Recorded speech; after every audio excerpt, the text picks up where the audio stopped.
Hello，歡迎大家參加今日呢個關於 FRM Part One 考試 Preparation Course 嘅 Seminar。咁呢就係由 Kaplan 舉辦，咁我就係呢個 Part One 嘅導師，我個名就叫做 Stephen Wong。今日我哋嘅題目呢就係講一講 FRM 究竟係啲乜嘢嚟啦，點解值得我哋去到 take 呢個 exam 攞到呢個 qualification 啦，同埋點樣可以攞到呢個 qualification 嘅。跟住仲有非常之重要嘅一個部分呢，就係我會分享一啲實用嘅一啲 tips，就係幫到大家點樣盡可能地一剔過咁樣完成呢個 Part One 嘅考試。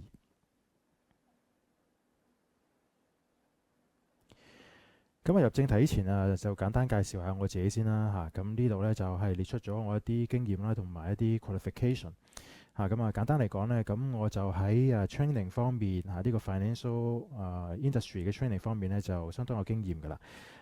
包括無論係 professional exam 嘅 training 例如係呢一個 FRM 嘅課程啦，又或者係以前工作我喺一啲金融機構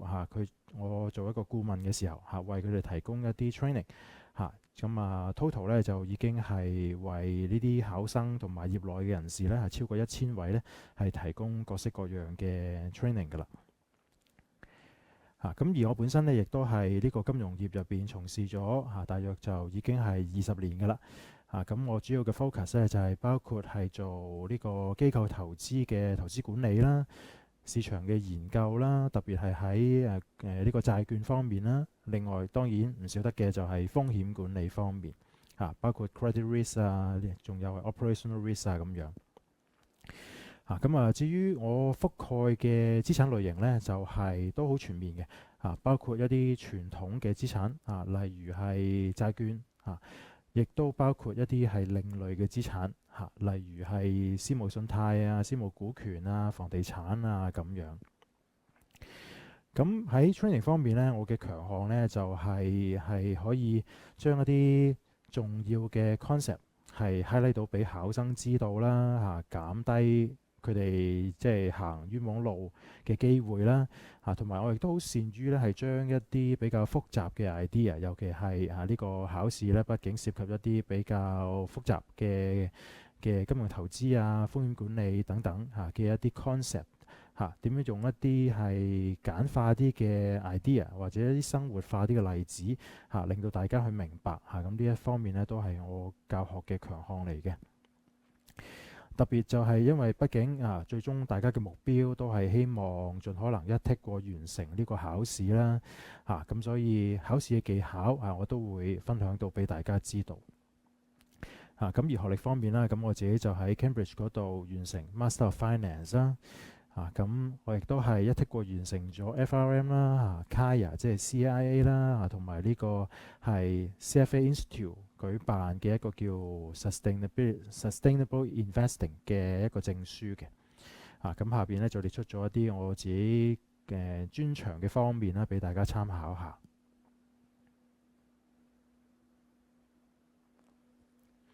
好，咁入正題啦，講下 FRM 係乜嘢嚟嘅先啦，即係個 what。首先 FRM 咧已經有一個相當長嘅歷史㗎啦。FRM 呢個考試全名叫 Financial Risk Manager FRM 啦。咁佢嘅主辦嘅機構咧簡稱叫 GARP GARP。全名寫咗喺呢度啦。咁咧佢就係一個環球性嘅機構嚟嘅。無論你喺呢個世界上邊邊一個地方考呢個 FRM 嘅考試咧，你都係面對相同嘅一份試卷。咁再加上呢一個考試嘅範圍啦，係非常之係 comprehensive，即係覆蓋所有同風險管理相關嘅範疇。加上呢個考試同埋個機構嘅歷史同埋一致性所以如果你能夠完成呢個考試，得到 FRM 呢個 qualification 呢基本上呢，你就係全球通行啦，可以叫做得到一個 recognition 嘅。咁基於頭先所講嘅一啲原因啦，所以 FRM qualify 嘅人呢，喺金融業入邊亦都係非常之係被渴求嘅，係渴市嘅。因為得到 FRM 就證明咗你嘅認識、你嘅能力。咁金融市場上邊一啲廣受認可嘅考試，FRM 之外咧，都仲有其他嘅佢哋個性質都有啲唔同嘅FRM 特別之處咧就係比較專攻係 risk management 呢個範疇啦。咁而且個性質上咧都係比較係 analytical 嘅或者有啲人叫做比較 quant 啦quantitative 啦咁呢個亦都係 FRM 嘅特色。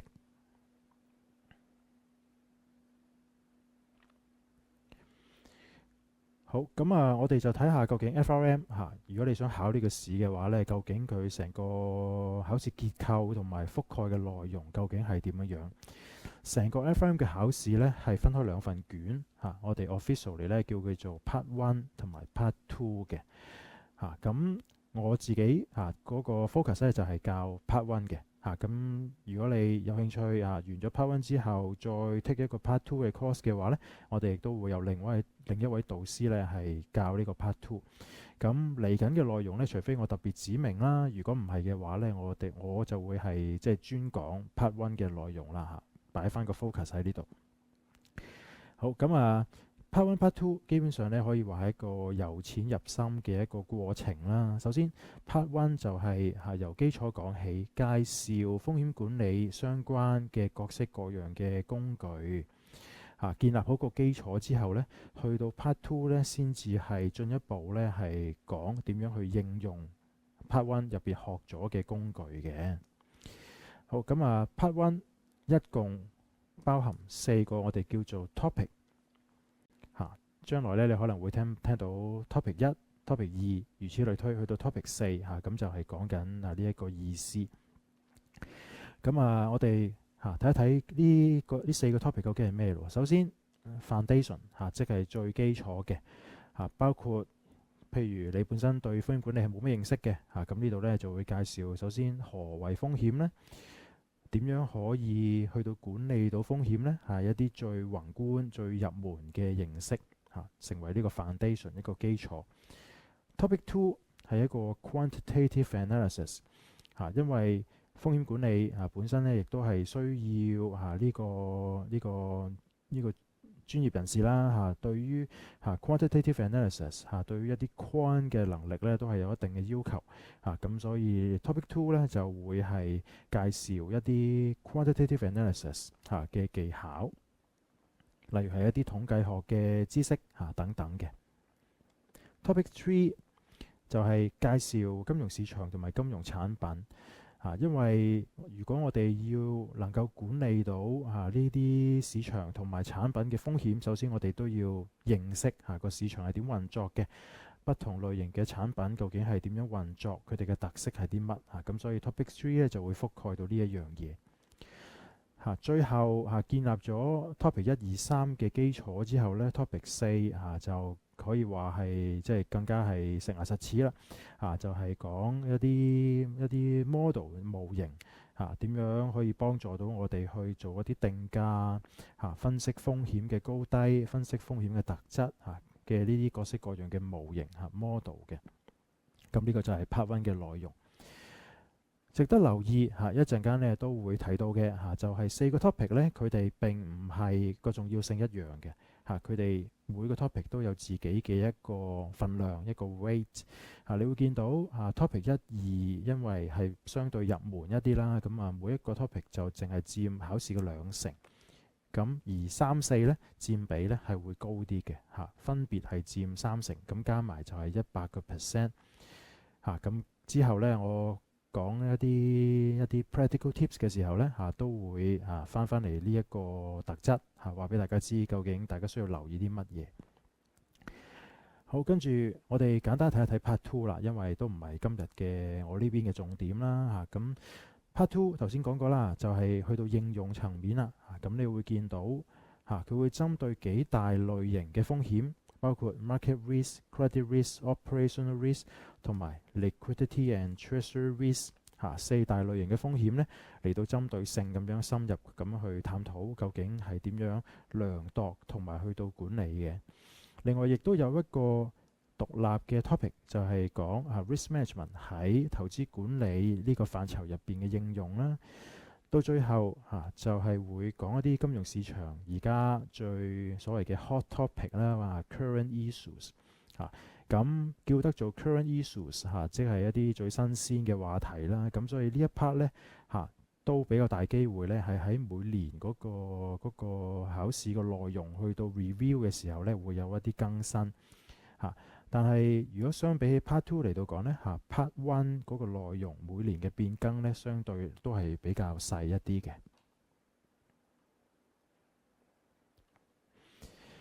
好啦，咁有好多朋友呢都好自然呢就會有一個問題可能佢都聽過咁CFA 同埋 FRM 都係金融業入邊兩個係非常之廣受認可啦嘅資格嚟嘅。有啲朋友呢，可能佢就初接觸係呢個金融業啦，係佢可能係未考呢啲考試嘅任何一個嘅咁佢好自然就有個問題咁 FRM 同 CFA 有咩分別啊？咁如果我想二揀一，咁我應該考邊個啊？好解答下一啲問題。首先好宏觀咁樣講一講兩者嘅分別FRM。顧名思義啦，係好 focus 喺 risk management， 係好專嘅一個 qualification。而 CFA 佢相對嚟講就係範圍闊啲、廣啲比較係通才一啲FRM 就係追求一個專才嘅即係如果兩者比較嘅話，雖然有呢個專同埋通兩者之分啦，但係畢竟兩個都係即係金融業廣受認可嘅資格，咁所以呢。佢哋點都會有一啲內容呢係會係 common 相似嘅咁就包括兩者都會有一啲 quant 嘅內容，都會提及到金融市場同埋金融產品都會涉獵到風險管理因為並唔係話你走去考 CFA 你就完全唔使接觸 risk management， 唔係咁嘅意思只不過個深度係有所不同，同埋兩者都會涉及一啲組合管理或者投資管理嘅概念好啦，相似嘅地方就係呢啲，咁唔同嘅地方呢，就係先睇 CFA。頭先講到啦 CFA 係廣一啲嘅咁佢會涉獵到一啲經濟學一啲 corporate governance 一啲 financial analysis 相關嘅內容嘅。咁至於 FRM， 因為佢係專門 focus 喺 risk management 啦咁所以呢，針對不同類型嘅風險嘅類型呢，佢會更深入咁樣講佢就唔會花一啲篇幅呢，就講下一啲係呢個經濟或者係啲財務報表分析咁樣咁呢個就係兩者嘅分別。除咗提到嘅呢啲內容覆蓋上咁嗰個考試嘅結構上都有啲唔同嘅。起碼到呢一刻為止啦，FRM 就係包含2份卷而且全部呢都係 multiple choice MC 嘅CFA 包含3份卷當中有一大部分都係 MC 但係有一小部分呢係文字體嚟嘅，係要即係一啲寫字嘅嗰種，唔係3揀1或者4揀1嘅模式嘅題目咁所以考試形式上呢，除咗內容上啦形式上都會有分別。好啦，明白咗兩者大致上個比較之後呢，咁好自然可能有朋友下一個問題呢，就係咁我二揀一應該揀邊個呢？可以從幾個角度去考慮嘅。首先第一就係諗下你嗰個將來事業嗰個取向啦因為畢竟金融業入邊都有分好多唔同種類嘅工種好多唔同嘅專業。舉例如果你將來係想成為一個 risk manager 嘅，或者想成為一個 trader 嘅即係交易員嘅又或者你係對於針對一啲係 quantitative analysis 一啲量化分析係想朝住呢個方向行嘅話呢，咁相對二揀一的話啦FRM 就會比較適合你啦。但係如果你話係你係比較對於係分析係個別公司嘅財務報表即係例如係一啲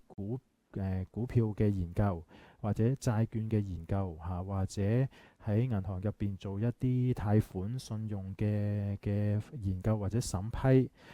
咁做一啲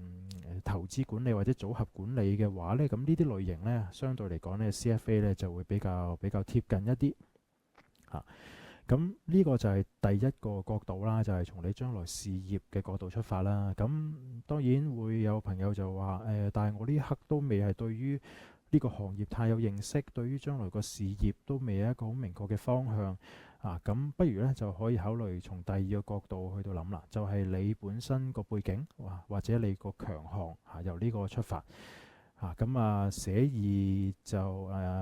應該取易不取難啦。咁二揀一咁不如就揀一個對你嘅背景或者對你嘅專長嚟到講係可能容易啲考到嘅一個考試。咁如果你個背景舉例可能係讀開會計嘅對於財務報表比較熟悉嘅，又或者你讀開經濟咁如果你有呢啲嘅背景呢，咁相信對於你嚟講 CFA 呢係容易啲入手嘅。咁但係如果你個背景呢係比較譬如 quant 一啲啦，譬如你係science或者係一啲統計學嘅 background、engineering 嘅 background 咁對你嚟講呢，咁相對嚟講 FRM 呢就會容易啲入手咁你可以從呢個即係邊個容易啲考到，對你嚟講用呢個角度去到揀。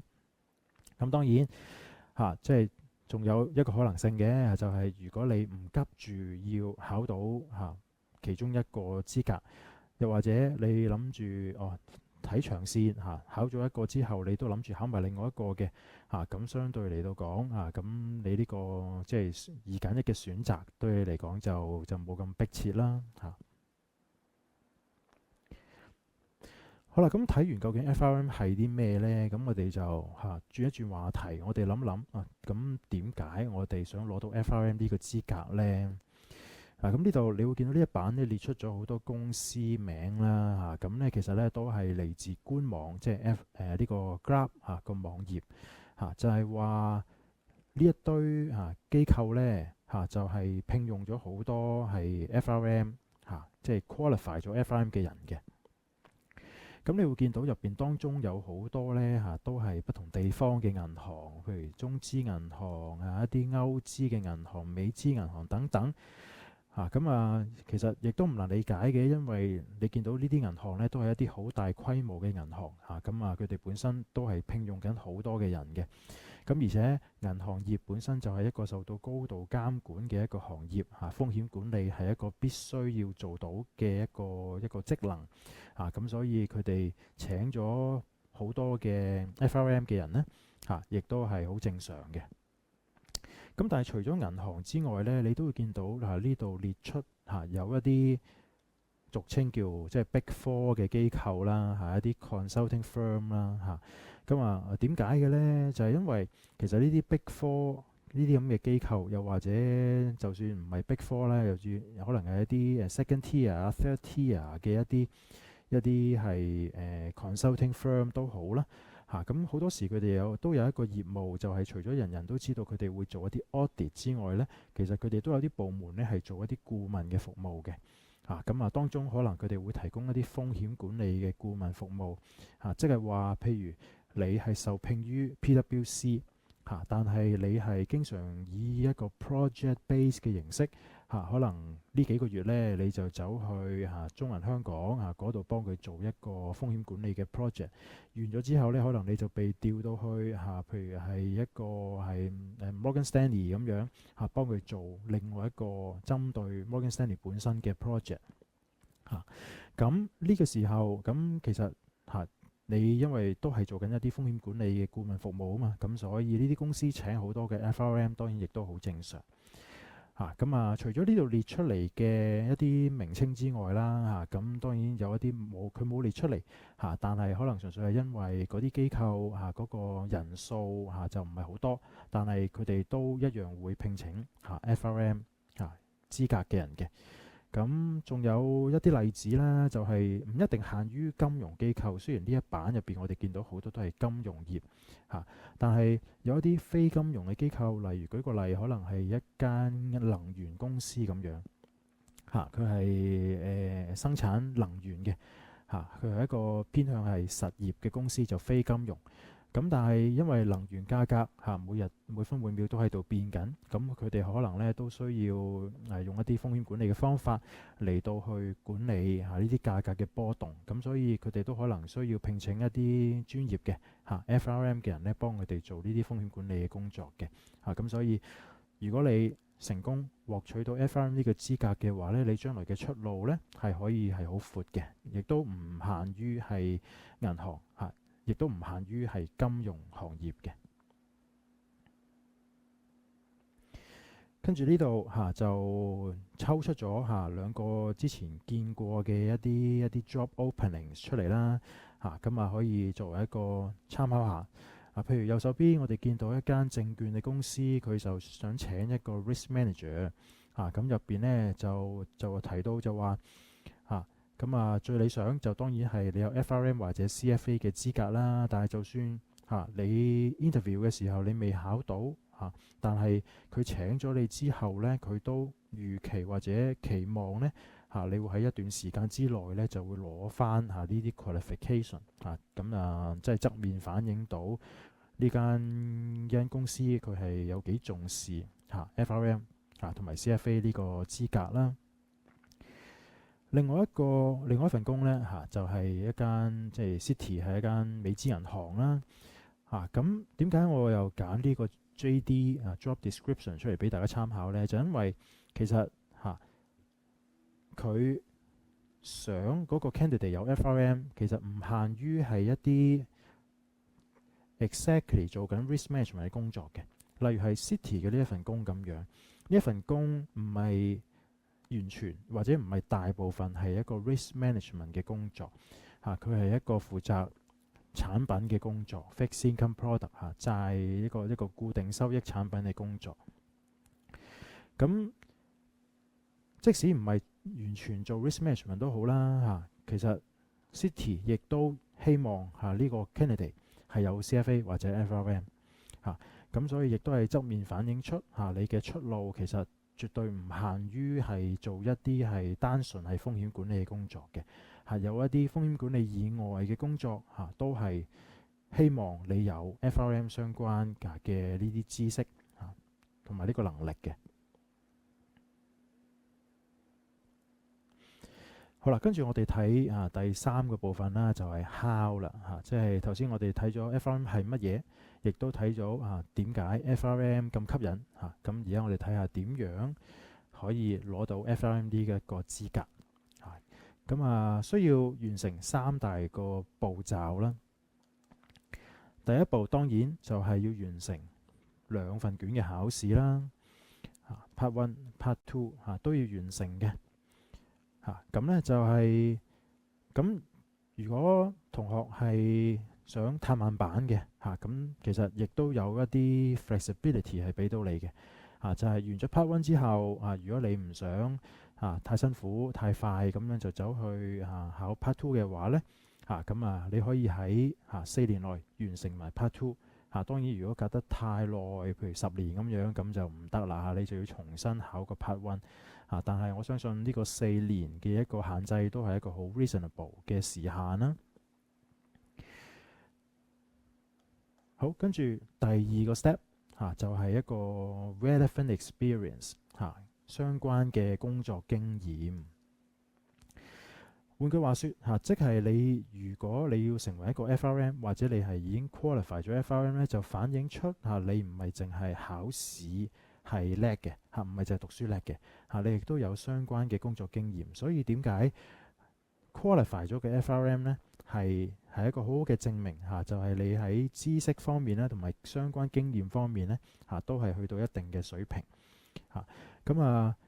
Grab 佢需要你有2年嘅相關工作經驗。咁何謂相關呢？就唔一定話你個 job title 入邊有 risk 呢個字啦，又或者亦都唔一定要你份工係100%係一個風險管理嘅一個工作嚟嘅。只需要你嘅工作係某程度上同呢個風險管理或者同 risk 咧係相關。跟住你得到呢個累積咗呢個經驗之後呢，你會需要向 Grab 嗰邊係形容翻你呢個經驗講一講點樣同風險管理相關咁合理地相關，咁基本上呢，佢就會接受噶啦。就好似頭先我哋見到 City 嗰個 JD 咁樣佢都係同風險相關嘅，但係佢嗰個 job title 就冇風險呢個字。咁呢2年嘅相關經驗呢，點樣累積呢？都係有一啲靈活度俾到你嘅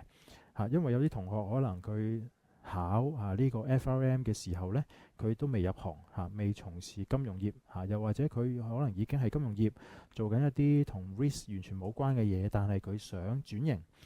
咁所以佢考試嘅時候呢，佢係未累積到呢個2年嘅相關嘅工作經驗，唔緊要嘅呢個靈活度就係話你考試嘅前後10年累積到呢個2年嘅相關經驗呢，都接受舉個例就係話你可能考完之後係第2年先至開始做一啲風險管理相關嘅工作，跟住到你累積咗2年啦咁你就可以即係被視為呢就完成咗第2部分嘅呢個要求啦。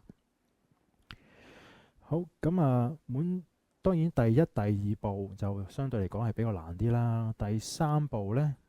係相對嚟講比較容易嘅就係你要持有一個係 active 嘅 GLAB 嘅 membership 咁簡單啲嚟講就係你需要定時定候每年係交一個會費啦咁用交會費跟住滿足其他一啲GLAB對於會員嗰個呢個譬如道德上其他方面嘅合理嘅要求啦咁咧你就可以一路保持住呢個會員嘅資格咁滿足晒呢1、2、3個要求呢，咁你就係一個 FRM qualify 咗嘅專業人士啦。好啦，咁深入啲睇一睇呢個考試究竟係點嘅咯喎咁無論係 Part 1又好 Part 2又好，全部呢都係 multiple choice 嘅頭先簡單介紹過啦。咁Part 1嘅考試係4個鐘，Part 2亦都係4個鐘但係呢2份卷呢 MC 嘅數量呢係有所不同嘅。Part 1係100題，Part 2係80題，某程度上反映咗Part 2係比較深啦。好，咁我哋 focus 翻喺 Part 1入邊啦。喺右手邊我哋見到呢個 screen 其實呢就係當大家真正走入去考試嘅時候呢呢個 CBT 呢就即係 Computer Based Test 嘅意思即係用電腦考即係唔會有一份physical 嘅一沓紙俾你去填，就冇咗呢樣嘢噶啦咁全部呢都係要喺指定嘅考試中心用電腦嚟到考。咁喺電腦個熒光幕你就會見到類似一個咁樣嘅一個屏幕咁呢個就係喺官網嗰度攞出嚟俾大家參考。到時考試嘅時候喺右手邊你會見到某一題個題目寫咗出嚟，跟住呢就有4個選項俾你揀咁跟住左手邊你會見到佢有一個 panel 就列晒咁多題 MC咁你會見到有啲時候有一啲唔同嘅顏色或者 label 點解呢？就係因為呢個系統呢，就係方便你，譬如有一啲題目你答咗但係又唔係好肯定，咁你可以撳一個掣highlight 住呢一題之後再翻嚟再睇翻呢一題再諗一諗。又或者你去到某一題唔識答，咁留空咗想跳落下一題做住其他先亦都得。咁你可以喺個 panel 嗰度呢見到有一啲題目你係未答嘅咁呢個設計呢，就係方便你去喺唔同嘅題目之間挑嚟挑去或者 review 咁樣啦。好啦，2026年考試個 schedule 就係呢度顯示咗出嚟㗎啦。咁安全起見啦，就大家報考試之前記得上翻官網睇一睇最 official 嘅公佈即係萬一有一啲變動嘅話，咁你都知道最新嘅情況係點呢？咁你會見到喺26年入邊呢一共有3個所謂嘅 window 俾你考嘅分別就係5月、8月同埋11月咁通常都係比較多考生咧就選擇喺5月同埋11月嘅，因為我哋針對翻 Part One 啦，你會見到俾你選擇嘅日期咧，嗰個 window 咧都係比較闊啲嘅。8月個 window 就比較細啲，比較窄一啲，選擇即係冇咁靈活啦。跟住我哋講緊，譬如如果大家參加我哋呢個5月嘅，或者喺26年上半年參加我哋呢個課程呢，咁呢就主要係幫助大家去到針對呢個5月嘅考試嚟到去準備嘅。當然你喺呢個26年上半年參加我哋嘅課程，但係你諗住8月去考，當然亦都係冇問題。甚至你諗住預鬆啲，唔好咁急喺26年上半年讀完個課程之後，等到11月先至去考，當然亦都得。不過大家需要留意一樣嘢啦，就係呢個 FRM Part One 嘅考試呢，通常如果佢係有呢個考試內容嘅變動嘅話呢，通常就係1年變動1次嘅。咁所以理論上即係呢個我印象中冇發生過啦。即係正常嘅情況就係5月同埋11月，只要係同一年嘅話呢，個考試會係完全一樣嘅。但係如果你再等得耐啲，即係譬如26年嘅11月你都未考，你等到27年嘅某一個 window 先至去考呢，咁就唔排除呢嗰個考試嘅內容呢係會有一啲變動。但係都係頭先講過嗰句啦。通常 Part One 因為都係啲基礎啲嘅內容，所以就算每一年佢嗰個考試內容係有一啲變動呢，通常嗰個變動都係比較細嘅。好多同學呢都會關心難唔難 pass 啦，係咪？官方呢係有公布所謂嘅 pass rate 嘅。呢個 pass rate 小心啲去理解個意思。意思即係話每100個考生究竟有幾多個考生會 pass 咁嘅意思，就並唔係話你答100題究竟要答啱幾多題先至 pass 到呢一份卷。Part One 又好 Part Two 又好，都只係得 pass or fail 嘅啫。就唔會有一個分數。所以我哋睇翻 Part One 你會見到歷年嚟呢個藍色右手邊藍色嘅 bar 呢，就係過去近期嘅一啲 window 入邊官方公佈嗰個 pass rate 係幾多。咁大致上呢，你會見到都係介乎於5-6成之間啦。即係每100個走去考 Part One 嘅考生，就會大概50-60個人可以係通過咗 Part One。咁你要通過咗 Part One 先至走去考 Part Two 先有意思啦。咁順帶一提啦，其實 Part Two 嘅 pass rate 亦都係差唔多呢啲 range 嘅，roughly 50-60% 咁樣啦。咁所以如果好籠統嚟到講俾大家一個感覺啦，就係話每100個人走入去考 Part One，咁有一半就 pass 咗。跟住如果又假設 pass 咗嘅呢大概50個人全部呢都會唔係停咗喺度啦，佢就真係會走去考埋 Part Two。咁當中又有一半又篩走咗一半，剩翻一半係連 Part Two 都通過埋嘅話呢，咁即係 roughly speaking 啦，就有大概1/4嘅考生係順利通過晒2份卷嘅。咁當然呢一個統計數字呢，就係官方公布，即係全球喺同一個 window 入邊所有嘅考生嘅一個平均嘅 pass rate 啦。但係如果大家參加咗我哋 Karen 呢個課程嘅話呢，我哋當然係有方法幫助到大家提升嗰個 pass rate，增加大家一剔過完成Part One 考試嘅呢個機會咧。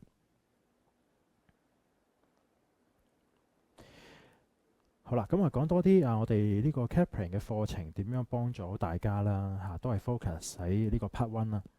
咁我哋個課程設計呢就有3大部分，咁我哋叫做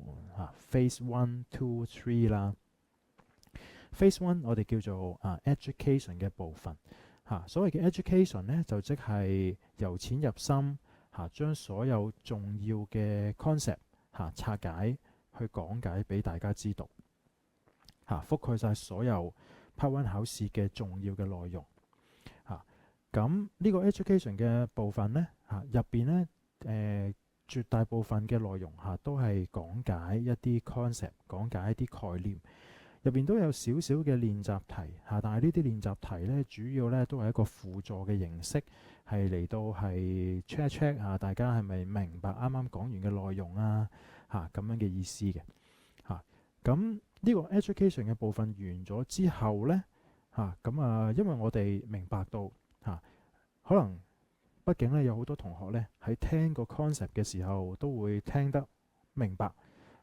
可能會覺得OK 我明但係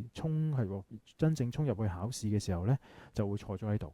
唔知道佢問緊邊一 part 啦，唔知道點樣解讀個題目啦，唔知道應該最快點樣揀出啱嘅嗰個答案啦。咁所以 education 之後呢，我哋都會有一個 phase 2，我哋叫做 revision。咁簡單嚟講 revision 就係操練習題咁嘅意思。revision 嘅目標就係好清晰嘅就係建基於 education 部分講解完嘅內容喺 revision 我哋集中火力去到操呢啲練習題。呢啲練習題呢，入邊有一大部分呢係官方公佈話曾經考過嘅咁我簡單啲，我叫佢做一啲 past paper 啦，或者即係 past exam 嘅 questions 啦。咁就會重點喺 revision 入邊呢，就會抽一啲題目出嚟考大家，同大家一齊 walk through 呢啲真實出過嘅練習題我就會喺呢個機會呢，就話俾大家知譬如呢一題呢係應該點樣去最快可以解讀到個題目問你啲咩呢？同埋呢一題其實係問緊你邊一個部分邊一啲嘅 concept 點樣可以用一啲方法嚟到去最快咁樣揀出啱嘅嗰個答案。透過 revision 嘅呢個操練習題嘅過程呢，嚟到提升大家答題嗰個 efficiency 同埋準確度嘅。好啦，連 Part 2連 Phase 2都完埋之後呢，最後一個 Phase 呢，就係一個 mock exam 嘅部分啦。咁呢個 mock exam 呢，就會係一個模擬考試啦，即係咁呢就我哋提供一個模擬考試咁呢就俾大家去真正感受一下即係如果你真正考試嘅時候嗰個速度嘅要求嗰個壓力嗰個感覺係點樣完咗呢個 mock exam 之後呢，我哋都會有一個叫 review 嘅 section 咁到時呢，我會喺 review 嘅時候呢，抽翻一啲比較多同學喺 mock 入邊答錯嘅題目出嚟，爭取呢個最後嘅機會呢，係幫大家再提升一下究竟大家邊一啲地方呢都係嗰個即係都係仲係比較弱嘅地方，嚟到去爭取大家考試前最後一個機會呢，係嚟到提升大家考試嗰個效率嘅。我哋 Kaplan 嘅呢個 Part 1嘅課程啦，除咗呢個3部曲嘅設計係一個非常之好嘅設計之外呢，點解我覺得佢好呢？就因為可能坊間出邊有一啲其他嘅其他機構提供嘅課程可能佢都有 education 嘅內容，但係佢未必有一個revision 嘅部分。咁可能出現個問題就係你以為你明晒啲 concept， 但係你冇一個有效答題嘅一個技巧。咁我哋可以透過 revision 嚟到去補足到呢一樣嘢。另外，我哋 Kaplan 嘅一個優勢咧，或者一個特色就係同一份卷由一個導師全程跟進。就正如我頭先講啦，Part 1係我一個人負責，Part 2另外一個導師負責就唔會出現有一啲另外一啲課程佢個可能係 Part 1呢都係唔止一位導師去到提供嘅咁全程由我一個人係幫大家去到做呢個 part one 呢，咁我對於大家嗰個進度啊、強弱項啊，咁就可以更好咁樣把握咯，幫大家係提升到嗰個考試嗰個效率咯。仲有另外一個強項，關於我哋 Kaplan 嘅，就係唔知大家知唔知道 Kaplan 同埋Schweitzer 係一間國際層面好出名嘅，係publish 一啲qualification 嘅準備嘅 materials 嘅一個出版社嚟嘅嚇。咁Kaplan 同 Schweitzer 咧係一個姊妹公司啦嚇，屬於同一個集團嘅嚇。咁假設如果大家報讀嘅嗰個課程咧係一個所謂嘅 full package 當然我哋提供唔同嘅課程嘅 option 俾大家選擇俾大家一啲靈活度。我假設大家都係報一個所謂嘅 full package 即係最全面嘅一個課程嘅組合嘅話咧咁大家咧亦都會得到係 Schweitzer 係出嘅呢個 FRM 嘅 notes 嘅。咁呢啲 Schweitzer 嘅 notes 咧，對於大家去考呢個試咧，亦都係有一個事半功倍，係一個非常之重要嘅幫助嘅。咁如果大家喺出邊去喺其他機構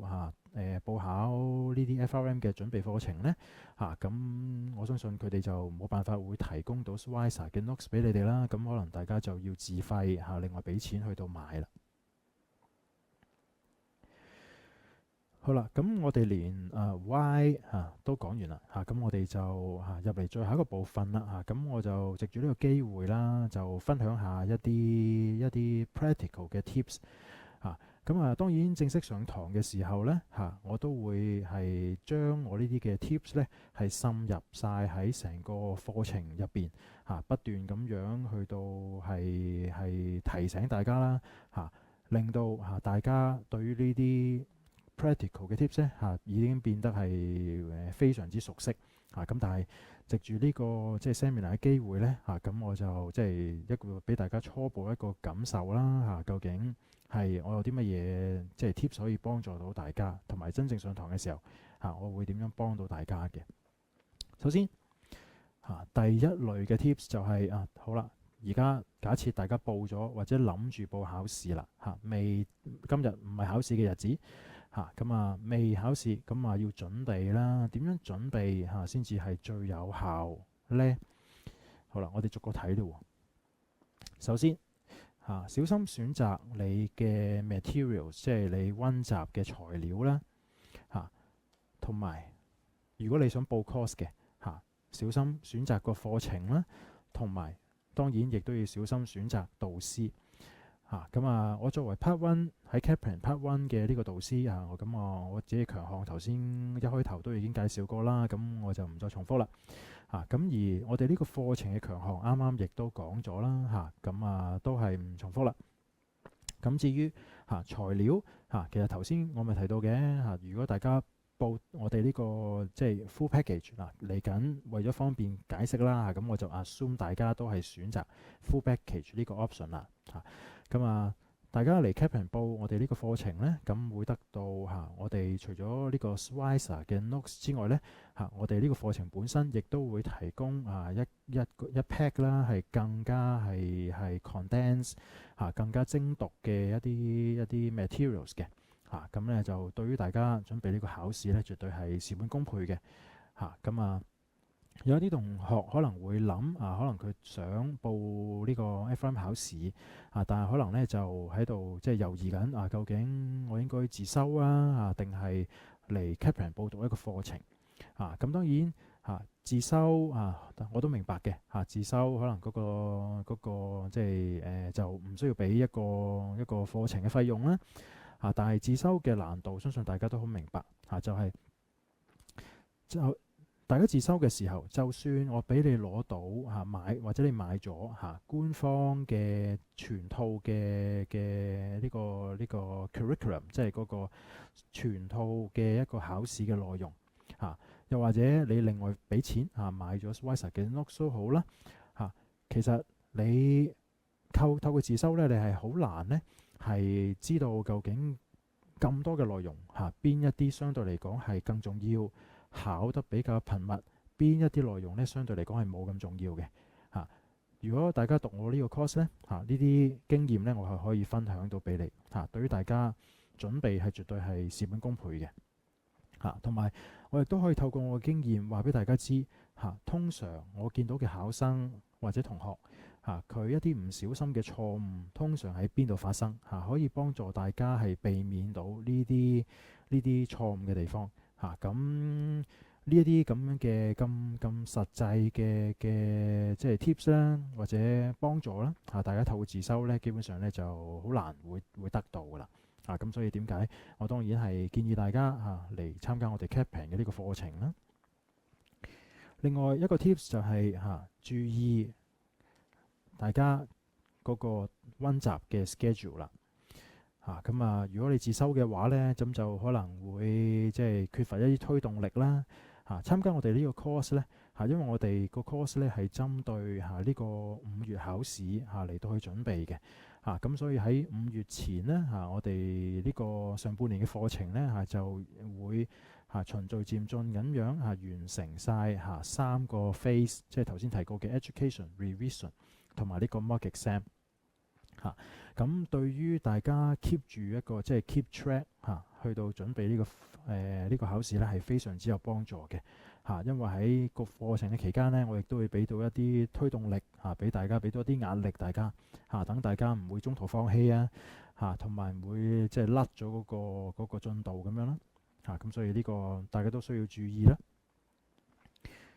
另外一個tips 就係學個 concept 係重要，但係我哋亦都要得到一個平衡，就係操練習題。所以點解我哋設計將呢個課程設計成頭先嗰個3個 phase 啦咁呢一個 concept 就算你真係最終決定自修嘅話你都係需要注意嘅就唔好過分側重於淨係去理解個 concept 操練習題一樣都係非常之重要。好啦，另外一樣就係如果大家上我呢個堂呢，我亦都會係幫助到大家做一個分類。點樣分類呢？就係咁多考試嘅內容入邊呢，其實有一啲內容呢，佢嘅性質係比較基礎嘅性質foundational。另外一啲內容呢，相對嚟講呢係比較獨立嘅。咩意思？咩叫基礎性質或者獨立性質呢？意思就即係話，如果係所謂基礎性質，即係話而家喺譬如呢一課講緊呢一個 concept 之後會有其他嘅課文係建基於呢個基礎 concept 再 build up 上去，越講越深嘅。如果你呢一刻你都唔明呢一個 concept 嘅話呢，你之後就會甩咗好多其他嘅內容就唔單單係話我呢度呢一 part 唔明，唔影響後邊，就絕對唔係咁。咁所以針對呢啲基礎性質嘅內容呢我會特別提醒大家大家亦都特別需要係 make sure 自己係明白咗。如果唔係之後就會有更深嘅內容呢，大家係唔明白噶啦。相對我亦都會話俾大家知有邊啲內容呢個性質係傾向獨立啲嘅。獨立嘅意思就即係就算 touch wood 你呢一 part 你呢個內容係唔係太明，或者明啲唔明啲但係對於之後餘下嘅考試內容呢，係對於你去理解pick up 呢唔會有一個好致命嘅影響即係佢唔係一個基礎嘅性質，唔係一路搭上去嘅咁所以我對於一啲同學如果一個同學佢係有好充足嘅時間精力去到準備好讀好晒所有嘅內容，咁當然唔需要擔心。但係如果有啲同學佢時間有限嘅，佢係被逼可能係喺芸咁多個內容入邊，即係挑選一啲嚟即係重錘出擊嘅話呢，咁你就應該要挑選一啲基礎性質嘅嚟到去鑽研sorry 係揀一啲即係獨立嘅性質嚟到去鑽研因為如果真係要被逼放棄一啲內容嘅話呢嗰啲sorry 應該要揀一啲係基礎性質嘅嚟到去鑽研嗰啲相對嚟講嗰啲獨立嘅內容呢，係就算 touch wood 你係真係即係被逼放棄嘅話呢，對於你之後或者對於你成個 Part One 呢，嗰個影響呢都唔會話太大嘅。另外一個 tips 就係記得留意 learning objectives 同埋正式嘅定義。learning objective 簡稱 LO 啦。其實如果大家喺經歷過譬如中學大學考試呢，相信大家都身經百戰啦，知道syllabus 係咩啦。即係 syllabus 其實就即係 define 咗一個考試究竟佢會覆蓋啲咩嘅內容。同樣地Part One 佢都會好明確咁樣列出咗係4個 topic 入邊每一個不同嘅每一種不同嘅內容，究竟佢個 LO 係乜？LO 嘅意思就即係話佢期望你會明白或者學到啲乜嘢。換句話說，佢寫出嚟嘅 LO 就即係話佢將會用呢個作為依據考你呢一啲嘅內容。咁所以就正如大家中學大學考試嘅時候了解個 syllabus 一樣，你了解 Part One 嘅 LO 都係非常之重要。如果你冇了解 LO 嘅話，就唔排除呢你可能會係讀咗一啲根本佢唔考又或者花太多時間讀一啲唔會考得多嘅內容。咁對於你成個準備功夫，當然就係有一個負面嘅影響啦。咁而我哋個課程成個設計同埋我哋提供嘅材料全部都係針對環繞住呢啲 LO 嚟到設計嘅。咁所以係對於大家即係一個事半功倍嚟到準備考試呢，係好有幫助。另外，所謂 formal 嘅定義呢，就係可能有啲同學呢，佢係本身已經係做緊舉例，可能真係做緊一啲同風險相關嘅工作。畢竟唔同嘅公司呢，規模唔同啦，業務性質唔同啦，咁可能喺公司內部用嘅一啲字眼都會有唔同嘅。咁所以，但係畢竟而家大家嚟得呢個課程嚟到讀書，最希望就係順利一剔過完成 Part One 嘅考試。咁所以喺呢個情況之下呢，就記得跟翻我同大家分享嘅嗰啲正式嘅定義，即係GAP官方嘅定義。就唔好將你公司入邊嗰一套呢，就搬咗嚟喺考試嘅時候用啦。因為可能會係兩者呢係有分別嘅。仲有非常之重要嘅就係頭先比較早嘅時候呢，咪提到話我 Part One 入邊4個 topic 個佔比分別係2成、2成、3成、3成咁樣嘅。點解呢個咁重要呢？就係因為佢呢個所謂2成定係3成，其實意思就即係話佢成份 Part One 嘅卷 total 100題 MC 入邊呢，嗰個分佈喺4個 topic 呢，將會係依據嗰4個 percentage 嚟到去分佈，即係話大約有20題係 topic 1，大約有30題係 topic 3，如此類推嘅。咁呢個重要性就好明顯啦。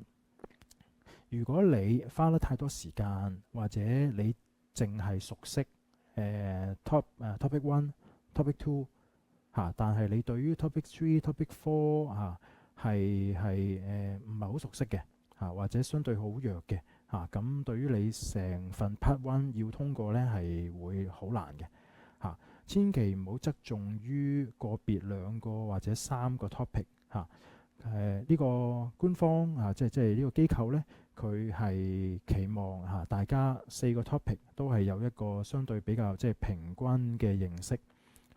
特別係 topic 3、topic 4因為 MC 嘅數量亦都係最高咁所以呢一個大家溫習嘅時候要注意啦。仲有一樣就係你要熟悉你嘅計數機咁就正如其他嘅一啲 qualification 咁樣啦FRM 嘅考試呢都係官方公佈咗只係接受某啲類型、某啲 model 某啲牌子嘅計數機嘅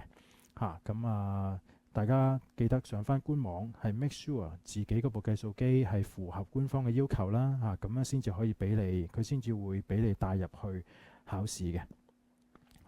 咁呢啲計數機呢佢入邊有一啲功能大家考試之前就應該要好好咁樣熟悉如果唔係考試嘅時候呢，即係就會可能唔記得點用啦，又或者搞到好慢，拖咗好多時間。咁我哋上堂嘅時候呢，亦都會有啲 materials，有啲介紹呢，係幫助大家去到認識我哋以 BA2 Plus 呢個 model 嚟到做參考幫助大家認識呢一個 model 究竟點樣用。咁對於大家考試呢，都係會有幫助嘅。好啦，跟住睇下第二類嘅 tips 就係好啦，經過幾個月一個辛苦嘅準備之後呢，咁正式考試啦咁大家已經當大家呢一刻就正正係考試嘅期間坐咗喺嗰個電腦嘅面前咁有啲咩 tips 呢？咁當然喺 revision 嘅嗰個 module 入邊啦，咁我就會特別經常強調呢一啲 tips 幫大家加強呢一方面嘅技巧。其中一個就係處理容易嘅問題先大家可能心諗，呢個我都知啦，係咪？當然啦，大家考試身經百戰咁一定熟悉呢一樣嘢嘅但係喺 FRM 呢都有一啲唔同嘅處理方法嘅喎因為頭先我咪 show 過俾大家睇呢嗰個 CBT 嗰個即係電腦即係嗰個電腦嘅屏幕究竟係點嘅。因為佢提供咗啲 function 呢，係話到俾你知邊啲題目係未答邊啲你係 mark 咗要重新睇翻佢有呢啲咁嘅 function 俾你，咁大家呢，記得就要好好利用啦因為考試嘅時間係好緊迫嘅咁喺 revision 嘅時候呢，我會係幫大家建立一啲技巧，就係點樣用最短嘅時間好快就可以衡量到一條題目究竟自己有幾多嘅把握去到答咁如果係好有把握，當然就可以繼續順住個次序嚟到答啦。但係如果 feel 到唔對路，就應該留空佢，跳咗落下一題先。點樣去做出呢啲衡量呢？ revision 嘅時候會再深入啲講咁將呢啲比較難嘅題目漏咗佢，暫時擺後啲最後預一啲時間嚟到去處理呢啲難啲嘅問題咁就整體嚟到講令到你攞到高分啲嘅機會亦都會大啲啦。跟住FRM Part 1呢，就係所有嘅 MC 呢都係4揀1嘅咁留意4個 ABCD 4個選項入邊有冇一啲 pattern 有冇一啲舉個例可能係譬如某一題你會見到 ABCD 4個答案呢，有好多嘅字呢都係相同只會有某啲字眼呢係有分別咁呢啲就係 pattern 啦咁有 pattern 出現，我哋可以點樣最有效咁樣處理呢種問題呢？咁如果冇 pattern 出現，4個 ABCD 答案睇落都係寫得好唔同，咁我哋又應該點樣去處理呢？咁呢啲技巧呢都係會同大家去建立嘅另外呢個就翻返去頭先講過啦因為呢個 CBT 佢係有功能俾大家 mark 住邊啲題目咁如果大家係想之後再重溫唔係好肯定，又或者未做嘅唔緊要之後呢，你係可以好快咁樣揾得翻佢哋出嚟嘅。跟住留意大家嘅進度啦咁大家身經百戰都好熟悉，都好清晰嘅呢樣嘢咁呢個 Part 1嘅考試頭先講過啦係4個鐘100題 MC， 咁所以平均嚟到講呢，每題大家係有2分鐘20秒，咁但係平均就還平均啦畢竟啲題目有啲深啲，有啲淺啲到時 revision 大家呢將會見到噶啦，淺起上嚟嘅話可能30秒已經答到一題，深起上嚟就算你唔答錯，最後俾你答得啱，可能誇張起上嚟呢，極端啲嘅要5-6分鐘咁所以點解一開頭用好快用2-3秒鐘好快速咁樣判斷一條題目大家有冇把握，大家答得快唔快，點解係非常之緊要。亦都因為每一題嗰個用嘅時間係可以好唔同咁所以大家就應該做到咁上下嘅時候 check 一 check 嘅時間睇下自己個進度去到邊如果進度唔理想，落後咗咁就要真係被逼要加速啦。另外一個 tips 就係保持專注同埋保持冷靜大家可能心諗係人都知啦，但係冇錯係人都知，但係我會話俾大家知點樣可以做到呢樣嘢冷靜點樣做到冷靜呢？但我會提醒大家一樣嘢，就係話雖然GitHub 官方佢係冇公佈究竟答啱幾多題先至叫 pass 正如頭先講過啦，佢只係有講100個考生有幾多個 pass 佢係冇講每年或者每次嘅 window 答啱幾多題先至 pass。但係出邊坊間未經證實㗎坊間嘅估計呢，就係認為呢個考試呢係一個 line curve， 所謂 line curve 嘅一個考試嚟嘅意思，即係話如果佢嚟緊呢一次考試真係 touch wood， 佢出啲題目係零舍出得深嘅跟住特別多考生係答錯或者即係答啱嘅題目係零舍少嘅話呢，其實大家唔需要擔心因為用一個 line curve 嘅方式，即係話如果大家上完我呢堂之後即係已經係建立咗一個好強嘅能力之後，大家走去考試都依然遇到一啲好難嘅題目嘅話呢你不妨同自己講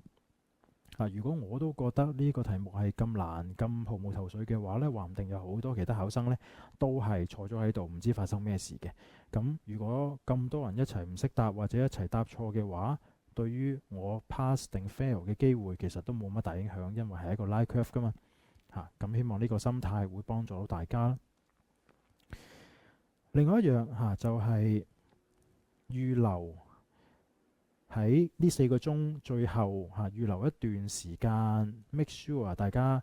完成晒所有嘅問題，撞都要撞晒所有因為你畢竟呢個 MC 嘅方式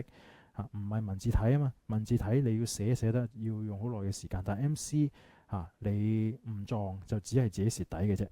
同埋最尾預留一啲時間，因為你好大機會開頭呢，你曾經跳過咗一啲叫做比較難嘅題目啦，留到最後先做。咁呢個時候呢，你預一段嘅時間嚟到處理呢啲係仲未完又或者未撞嘅題目咁就對於你即係用最後嘅機會嚟到提升即係嗰個答啱嗰個題數啦。好啦，第3類嘅 tips 就係我啦同埋我哋 Kaplan 呢個機構點樣幫助到各位同學呢？咁首先就係頭先簡單介紹過啦，我哋 Kaplan 啦Schweizer 啦係一個強聯合啦，係一個姊妹公司啦咁大家參加我哋呢個課程呢，就會得到好多好有用好全面嘅材料啦除咗材料之外，因為我哋出版呢啲材料同埋我哋提供FRM 嘅考試咧係非常之有經驗啦咁所以我哋加上我啦同埋其他嘅導師都係啦透過係接觸過去一段時間啦，接觸過咁多嘅不同嘅考生教過咁多次嘅 course 咧見過呢啲考試內容嘅演變等等嘅經驗咧，都可以分享到俾大家，係全部咧都係對於係大家係嗰個係考試咧會好有幫助，而呢啲亦都正係自修嘅同學咧係得唔到呢一啲嘅優勢嘅咁就頭先都有提到啦，就係我哋呢個 course 已經係舉辦咗好長嘅時間啦而且呢個3個 phase 亦都係一個非常之全面嘅結構啦咁所以呢係一個好值得信賴嘅一個課程嚟嘅。同埋呢一個就即係翻到去頭先我講過嘅我嘅一個強項啦就係我會善用一啲日常生活嘅可能係近期嘅新聞啦又或者係一啲同金融未必有關但係生活化嘅例子嚟到去係幫助大家去明白同埋記憶呢個考試入邊嘅一啲嘅概念嘅同埋用一啲比較顯淺嘅文字咁同樣地呢一啲都係你自修咧未必做得到嘅仲有就係憑我哋嘅經驗啦我亦都會話俾大家知究竟邊啲內容先至係最重要考得最多，又或者如果考嘅話，通常係會點樣考嘅因為如果你係冇我哋呢個即係經驗嘅分享到俾你你淨係自己攞住一沓嘅材料去到讀呢對你嚟講，可能你根本就唔知邊啲緊要啲，邊啲冇咁緊要如果你認為佢哋全部嘅重要性都係一模一樣，認為佢哋考嘅機會都係一模一樣嘅話花平均嘅時間嚟到去讀所有嘅內容呢咁就對你嚟講呢嗰個效率就會好低啦。咁所以我哋嘅經驗分享呢，都係會幫助大家提升到嗰個效率嘅。另外仲有一樣好重要嘅就係我好明白呢，有好多同學呢，就係尤其係可能個背景呢唔係太 quant 嘅同學啦見到呢個FRM 嘅考試嗰啲 model 或者啲 formula 呢即係或多或少呢都會有一啲恐懼嘅咁可能會擔心自己咁多 formula 咁多 model 會記唔到啦跟住會有一啲相關嘅啲咁嘅擔憂嘅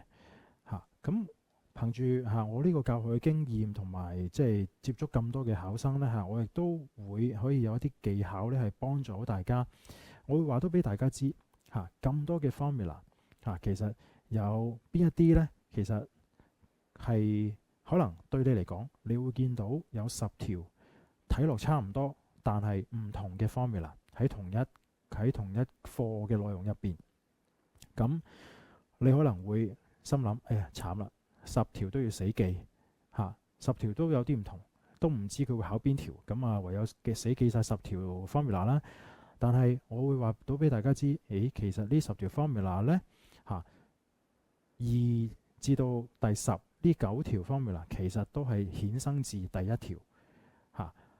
大家記咗第一條之後，再加上我用一啲 concept 話俾大家知，究竟其餘嗰9條其實係點樣衍生出嚟嘅。咁大家就省卻咗好多死記嘅即係困擾啦。尤其係有啲同學唔係個個同學都咁好記性可以記晒10條嘅你只需要我會話俾大家知，你只需要記第一條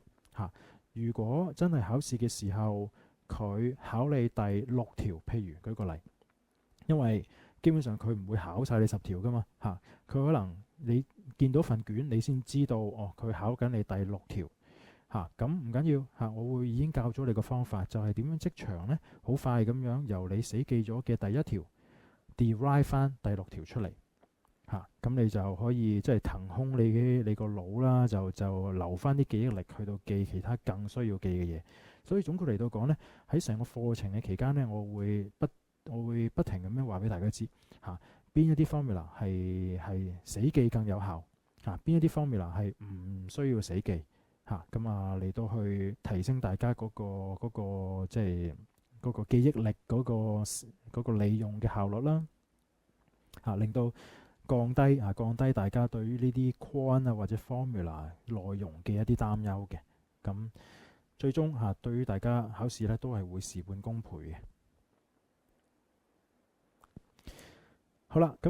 講晒所有準備咗嘅內容啦。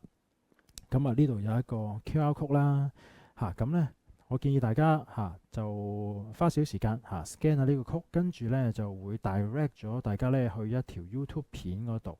咁呢條 YouTube 片呢，就係我哋 Kaplan 呢，就係喺我之前一個真實嘅課堂入邊就 extract 咗一部分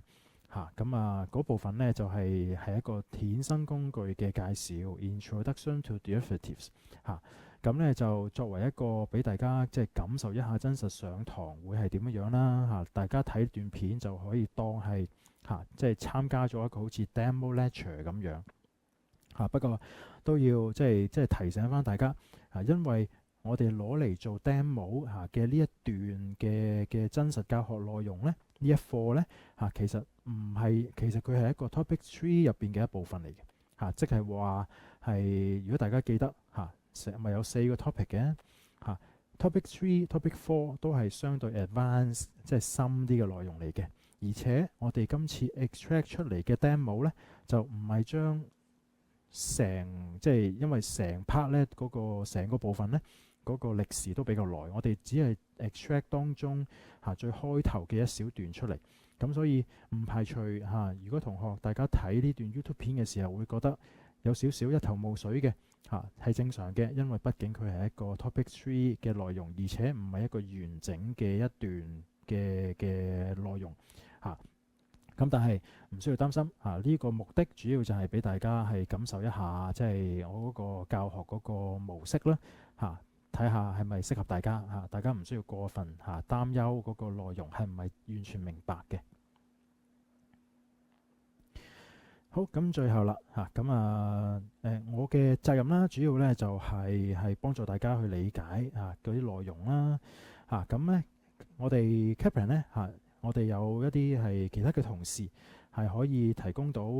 其他嘅資訊俾大家，例如係報讀個課程有啲咩選項跟住課程嘅時間跟住收費同埋我哋係有啲咩嘅支援俾到大家等等等等嘅呢啲資訊咁有關於呢啲問題呢大家不妨係聯絡我哋咁就可以透過呢一頁顯示出嚟嘅一啲聯絡方法就去揾我哋嘅。好，咁今次嘅呢個 seminar 我哋就嚟到呢一度希望正式上堂嘅時候會見到大家，多謝大家參加。